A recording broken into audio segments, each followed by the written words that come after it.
August 12th, 30 BC. A woman sits alone in her palace chamber, a golden asp coiled in a basket beside her. Outside, Roman soldiers are battering down the gates. She's lost everything, her kingdom, her lover, her future. But here's the wild part. This wasn't some helpless queen waiting to be captured. This was Cleopatra, and even in her final moments, she was calling the shots. The Romans wanted to parade her through the streets of Rome in chains, but she had other plans. She chose her own ending, and honestly, that move was the most Cleopatra thing she ever did. But here's what nobody tells you. This wasn't the story of a seductress. This was the story of a genius who spoke 9 languages, commanded armies, and nearly bent Rome itself to her will. So how did a teenage girl with zero claim to power become the most legendary ruler Egypt ever saw? Buckle up, because this story is about to blow your mind. Let's get one thing straight right off the bat. Everything you think you know about Cleopatra? Yeah, most of it's wrong. Hollywood sold us this image of some exotic seductress draped in gold, batting her eyelashes at powerful men. But the real Cleopatra was something way more dangerous. She was a straight-up intellectual powerhouse wrapped in royal ambition. Born in 69 BC, Cleopatra VII Philopator wasn't even fully Egyptian. She was Greek, part of the Ptolemaic dynasty that had ruled Egypt for nearly 3 centuries after Alexander the Great carved up the ancient world. But here's the kicker. She was the first Ptolemaic ruler in 300 years who actually bothered to learn Egyptian. Let that sink in. Her own ancestors ruled this land for generations and couldn't be bothered to speak the language of their people. But Cleopatra? She spoke 9 languages fluently: Egyptian, Greek, Hebrew, Aramaic, Ethiopian, Median, Parthian, Latin, and a few others scholars still debate about. This wasn't just flex, this was strategy. While other royals relied on translators, Cleopatra walked into diplomatic meetings and spoke directly to foreign leaders in their own tongue. No middlemen, no miscommunication, just raw, unfiltered power moves. But here's the paradox that makes her story so insane. She was born into royalty, but had almost no legitimate claim to the throne. She was a woman in a world run by men. She ruled the wealthiest kingdom on earth, but Egypt was basically a client state, meaning Rome could squash them like a bug whenever they felt like it. She had everything and nothing at the same time. And somehow, she turned that impossible situation into a 21-year reign that nearly changed the course of Western civilization. The ancient historian Plutarch said she wasn't even traditionally beautiful. It was her intelligence, her charm, her voice that made her irresistible. She didn't seduce men with her looks, she seduced them with her mind. And that's what made her absolutely terrifying to the Roman Republic. To understand Cleopatra, you gotta understand the absolute chaos she was born into. The year is 69 BC, and the world is basically a powder keg about to explode.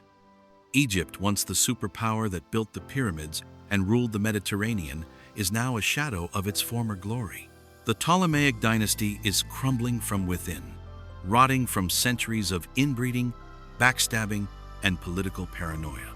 Royal siblings marrying each other to keep the bloodline pure, poisoning rivals at dinner parties, the whole 9 yards. Cleopatra's own family tree looks more like a family wreath, and trust me, that caused some serious problems. Meanwhile, Rome is going through its own identity crisis. The Roman Republic is tearing itself apart. You've got power-hungry generals like Pompey, Crassus, and this young upstart named Julius Caesar, all jockeying for control. Civil wars are popping off left and right. The whole Mediterranean is basically Game of Thrones, except with actual stakes. And here's where it gets spicy for Egypt. They're rich, stupid rich. Egypt controls the grain supply that feeds Rome, and their treasury is stacked with gold. But militarily, they're weak. They don't have the armies to defend themselves against Rome's legions. So Egypt's survival strategy is basically to play nice, pay tribute, and hope Rome doesn't decide to just annex them outright. Cleopatra's father, Ptolemy XII, who had the unfortunate nickname Auletes, which literally means the flute player, was so desperate to keep his throne that he borrowed insane amounts of money from Roman financiers. He spent Egypt's wealth buying protection from Rome, and when his own people got fed up and kicked him out, he had to beg Rome to put him back in power. Humiliating doesn't even begin to cover it. So this is the world baby Cleopatra is born into. A once great kingdom on its knees. A paranoid royal family where your own siblings might murder you for the crown. And Rome, this unstoppable military machine, looming over everything like a storm cloud, ready to strike. But here's the thing about Cleopatra. While everyone else in her family was panicking or partying, she was studying. Her father kept her close, made sure she got the best education money could buy. She studied mathematics, philosophy, astronomy, rhetoric, everything a future ruler would need. And more importantly, she watched. She watched her father grovel before Rome. She watched the power games, the betrayals, the deadly politics, and she learned exactly what she needed to survive. When Cleopatra's father died in 51 BC, she was just 18 years old. 18. Most kids that age are figuring out what to do with their lives, and Cleopatra just inherited one of the richest kingdoms on the planet during one of the most dangerous periods in human history. No pressure, right? According to tradition, she had to marry her younger brother, Ptolemy XIII. He was 10 years old. Yeah, you heard that right, 10. And because he was a child, he was controlled by a trio of power-hungry advisors who had zero intention of letting some teenage girl actually run the show. They figured Cleopatra would be easy to sideline, easy to control. They thought wrong. Cleopatra immediately started making power moves. She put her face on coins by herself, without her brother, which was basically a middle finger to tradition. She started handling diplomatic matters, making decisions, presenting herself as the sole ruler. For about 3 years, she managed to hold her ground. But her brother's advisors were circling like sharks, and in 48 BC, they made their move. They forced Cleopatra out, just straight up exiled her from her own kingdom. She had to flee to Syria with a handful of loyal supporters, while her 10-year-old brother, well, now 13-year-old brother, sat on the throne as a puppet. For most people, this would be game over. Kingdom lost, power gone, time to fade into history as a footnote. But Cleopatra wasn't most people. She spent months in exile, gathering mercenaries, building a small army, plotting her return, and then the universe handed her the wildest opportunity in history. Julius Caesar showed up in Egypt. Here's the context. Caesar was chasing his rival Pompey, who had just lost a massive civil war battle and fled to Egypt, hoping for protection. But when Pompey arrived, Ptolemy's advisors made a calculated move. They murdered him and presented his severed head to Caesar as a gift, thinking this would earn them Rome's favor. Caesar was disgusted. Yeah, Pompey was his enemy, but he was also a Roman consul, a man of dignity. Having him assassinated like some common criminal was an insult to Rome itself. Suddenly, the Egyptian court had majorly screwed up, and Caesar was in Alexandria with his legions, not exactly happy with the situation. This is where Cleopatra pulls off one of the most legendary moves in history.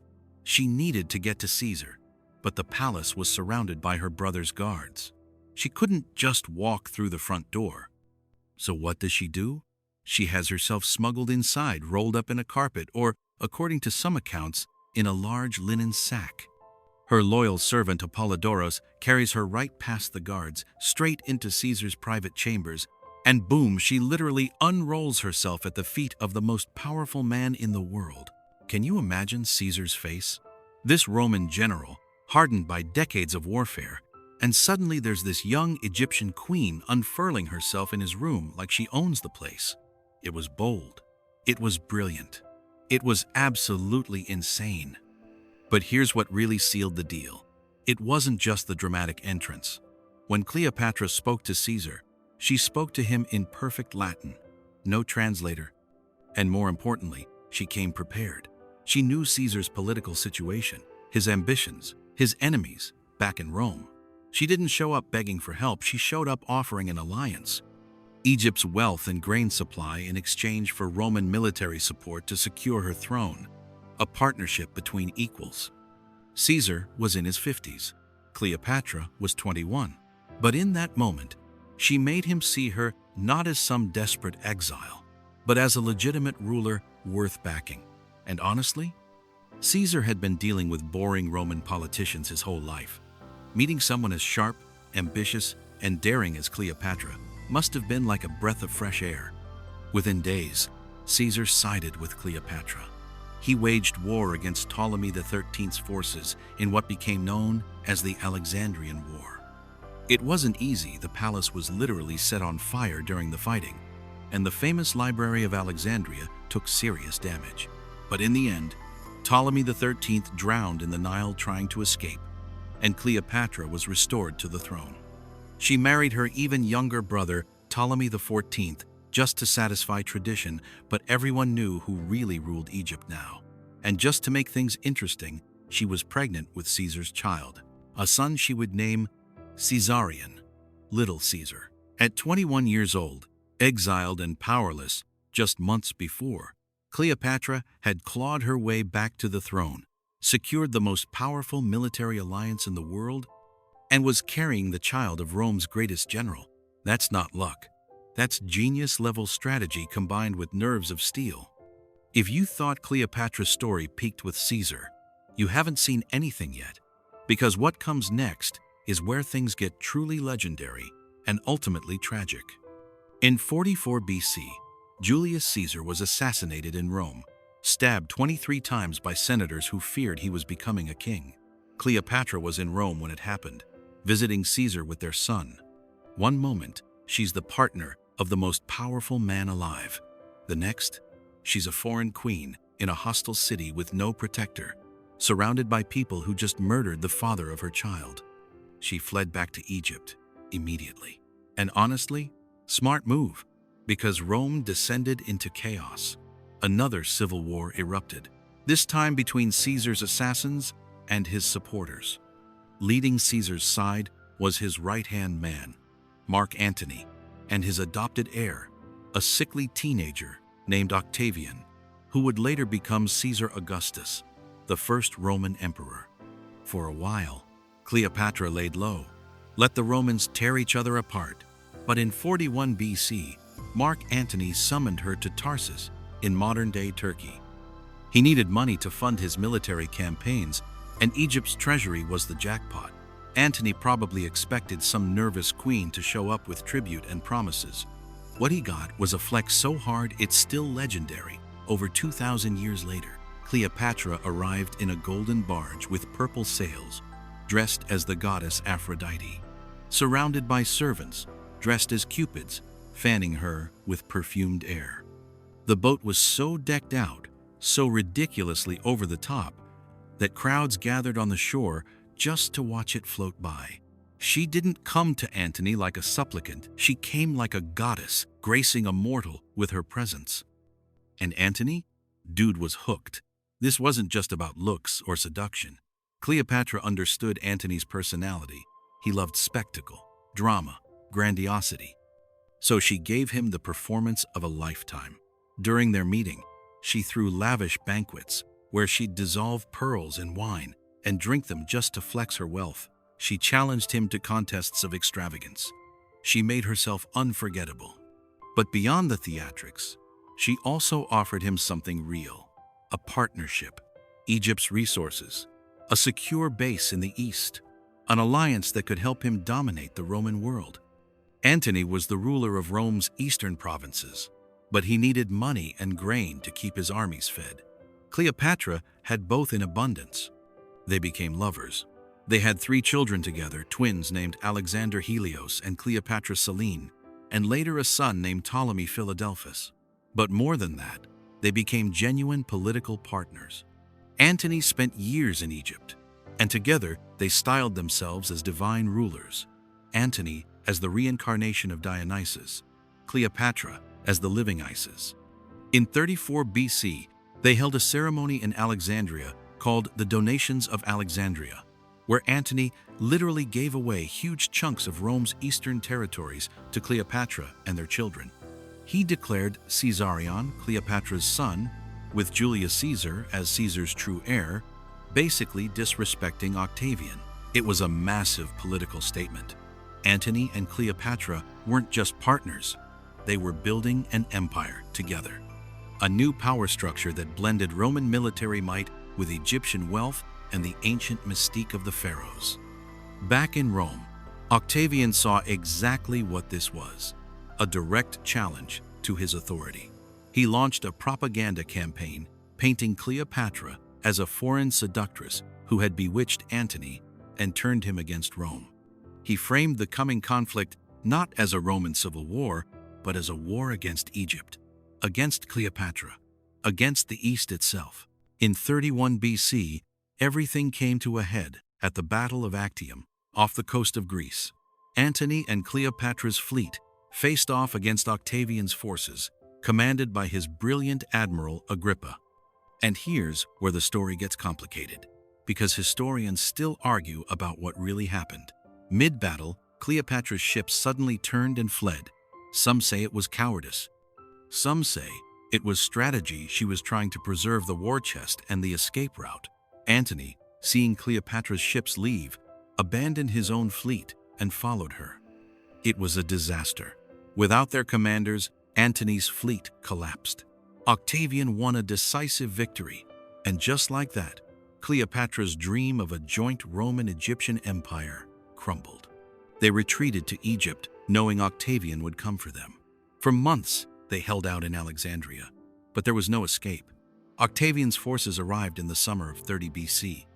Antony, hearing a false rumor that Cleopatra was dead, fell on his own sword. But the wound didn't kill him immediately. He was carried to Cleopatra's tomb. She had locked herself inside for safety, and he died in her arms.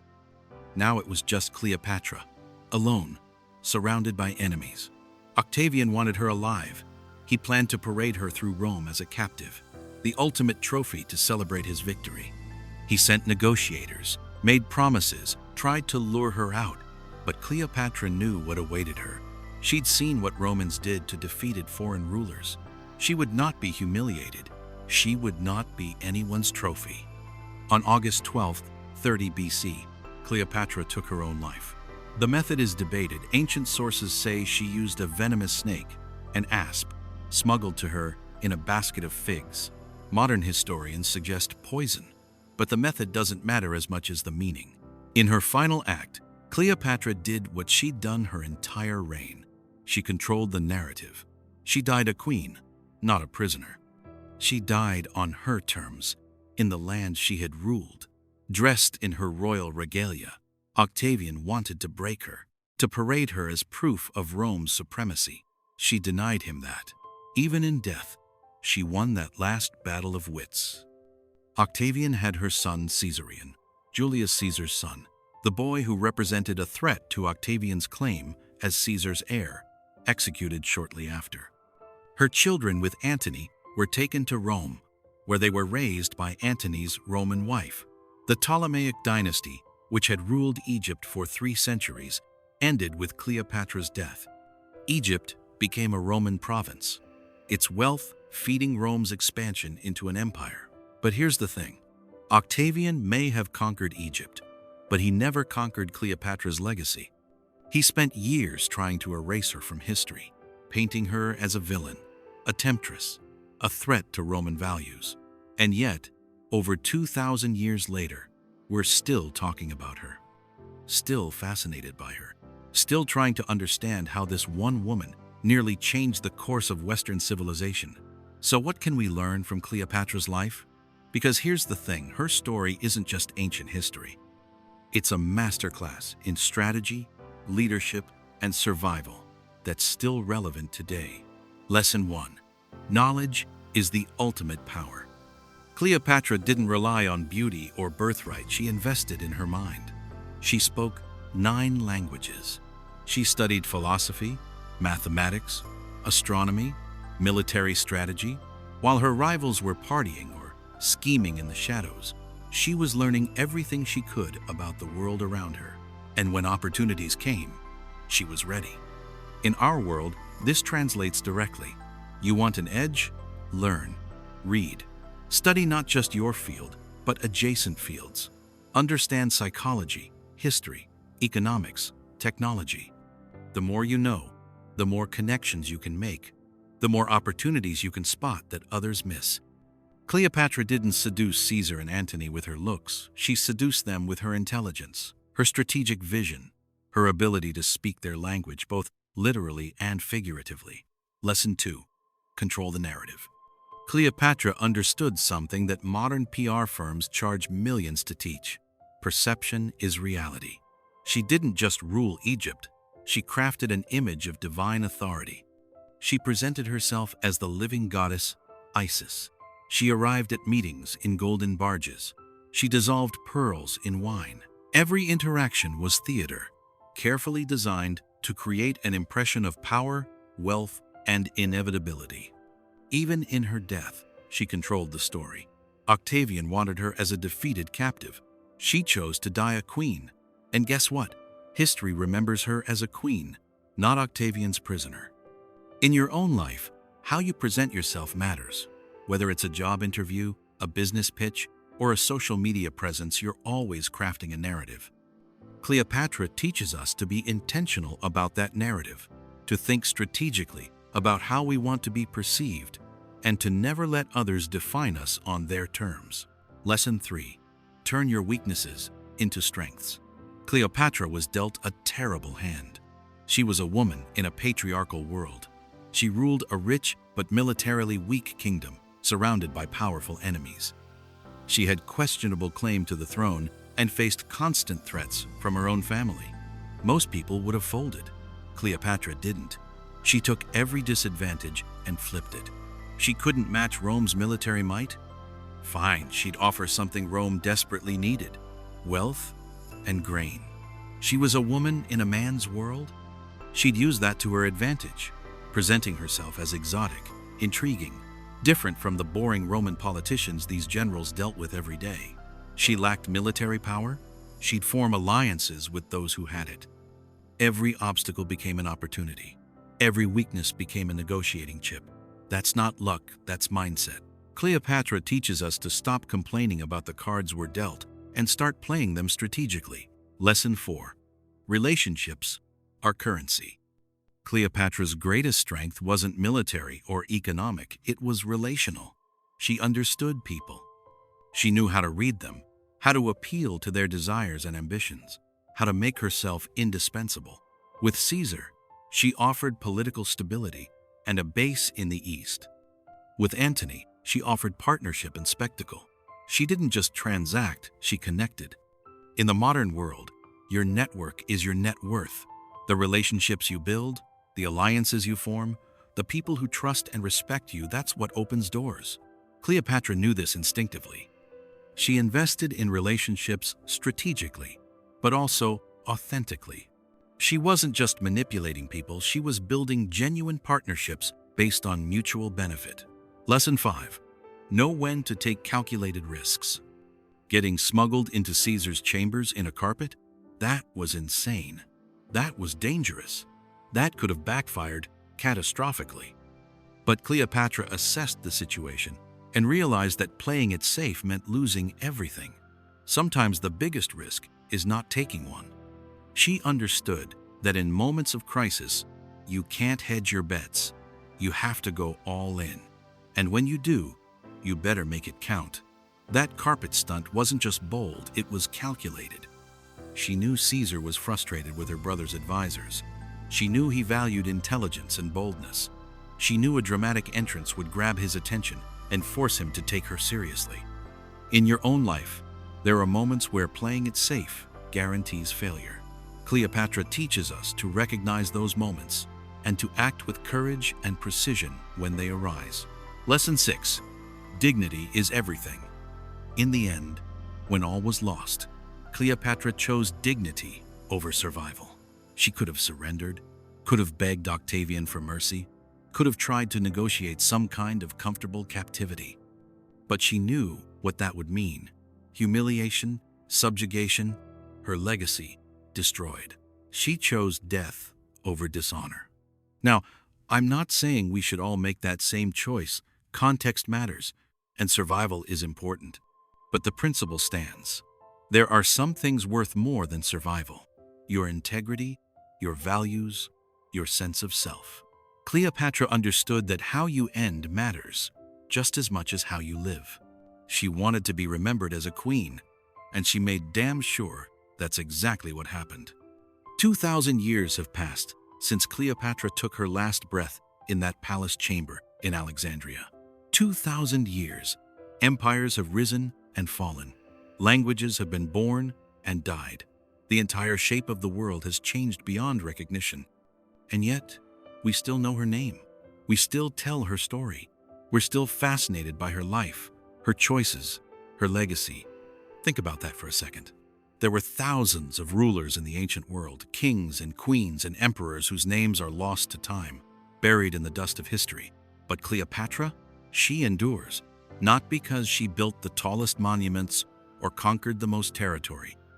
She endures because of who she was, a woman who refused to be defined by anyone's expectations, who played the game better than almost anyone in history, who turned disadvantage into opportunity and nearly bent Rome itself to her will.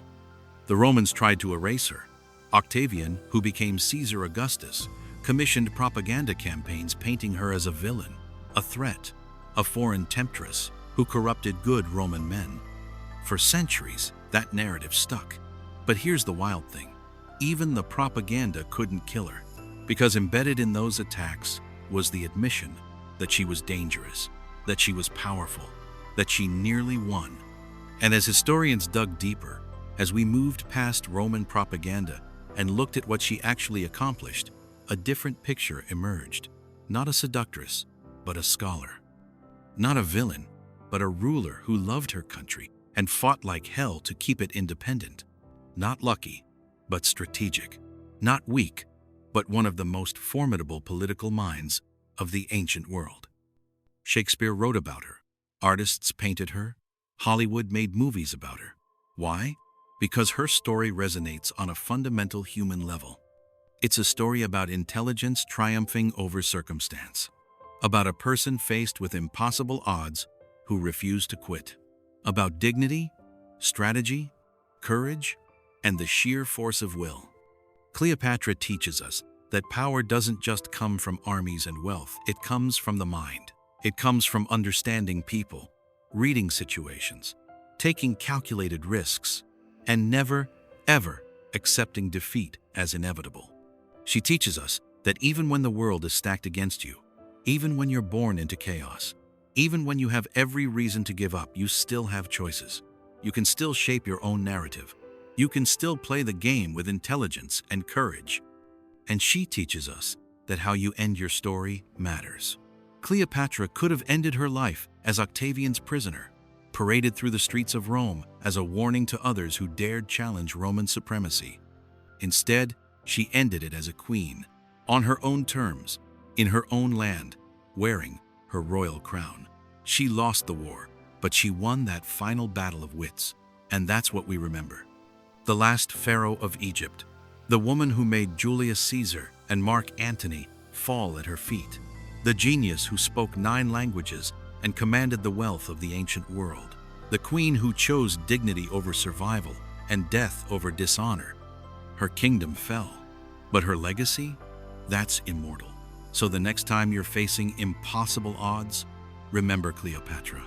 Remember that intelligence beats brute force, that courage beats caution, that how you carry yourself matters more than the circumstances you're born into, and that sometimes the greatest power move is refusing to play by anyone's rules but your own. Cleopatra didn't just live history, she made it. And 2,000 years later, we're still talking about her.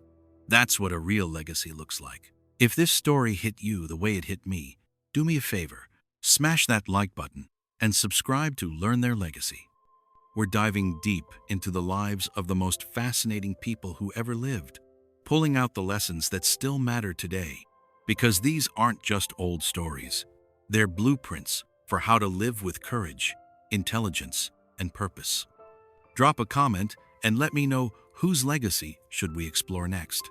Until then, remember, your story isn't written yet. So write it like Cleopatra, bold, brilliant, and absolutely unforgettable.